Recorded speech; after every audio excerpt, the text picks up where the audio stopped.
You send a voice message, nothing special, just a quick reply to a friend. Maybe you are saying you are running late. Maybe you are explaining something small. Maybe you are just answering a normal question. You record it, send it, and you are already about to put your phone away. But then you accidentally tap play, and in 2 seconds, your whole face changes. Because the voice coming out of the phone does not sound like you. It sounds thinner, weaker, strangely flat, almost like someone doing a bad impression of you. You pause.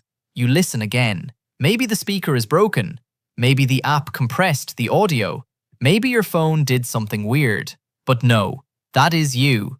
That is your voice. That is the voice your friends hear. That is the voice your coworkers hear. That is the voice people hear when you order coffee, answer a phone call, or speak in class.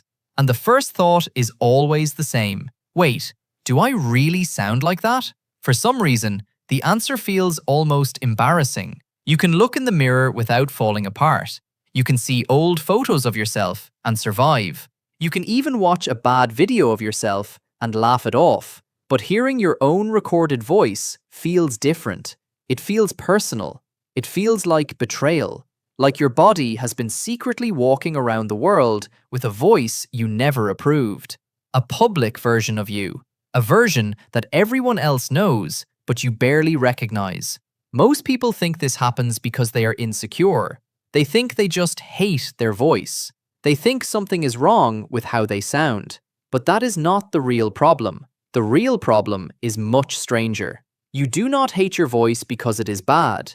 You hate it because it is unfamiliar. For your entire life, you have heard a version of yourself that nobody else can hear. A private version.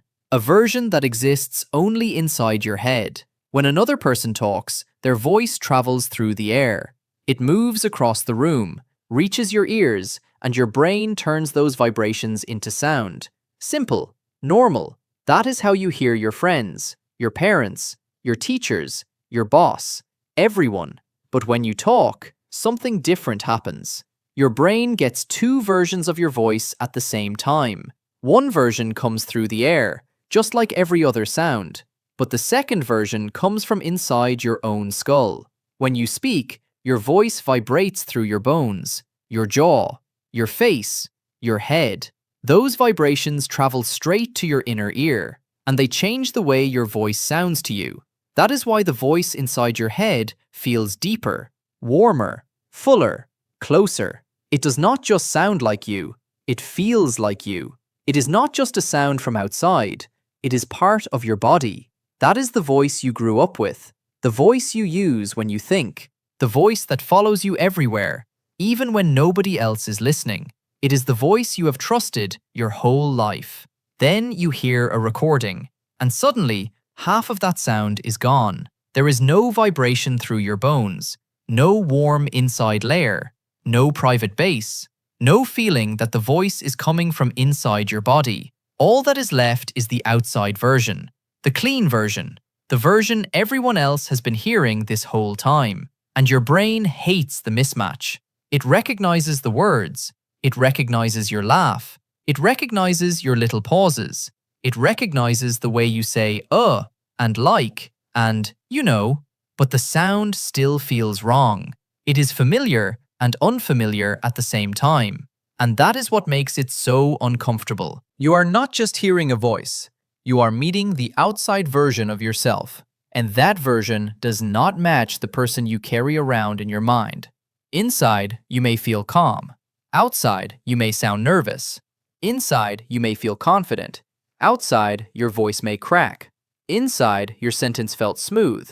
Outside, it has pauses, strange timing, and little sounds you did not notice. The microphone does not care what you meant. It does not record your intention. It does not record your confidence. It does not record the perfect version of the sentence that existed in your head. It only records what came out. That is the uncomfortable part. Other people do not get access to the full story inside you. They only get the final signal. They hear your tone. They see your face. They notice the pause. But they do not hear the explanation running in your head. You know why you sounded tired. You know why you stumbled. You know why you said the sentence that way. but they just hear the sentence. This is why watching yourself on video feels similar. You thought you were standing normally. Then the camera shows your posture, your blinking, your strange smile, the way your mouth moves when you talk, the way your hands move when you do not know what to do with them. You thought you were being casual. The video says otherwise. You thought you looked relaxed. The video shows a person you barely recognize. And the same question comes back. Is that really me? The answer is yes, but it is not all of you. A camera only catches the surface. A microphone only catches the sound. They are honest, but they are not complete. They cannot record your thoughts. They cannot record your reasons. They cannot record the feeling of being you from the inside. So when you hate your voice, you are often not reacting to the sound itself. You are reacting to the gap between how you feel on the inside and how you appear on the outside. And every human being has this gap. Your friend has it too. Your teacher has it. Your boss has it. Even the confident person in the room probably hates their first voicemail, because nobody is born comfortable seeing themselves from the outside.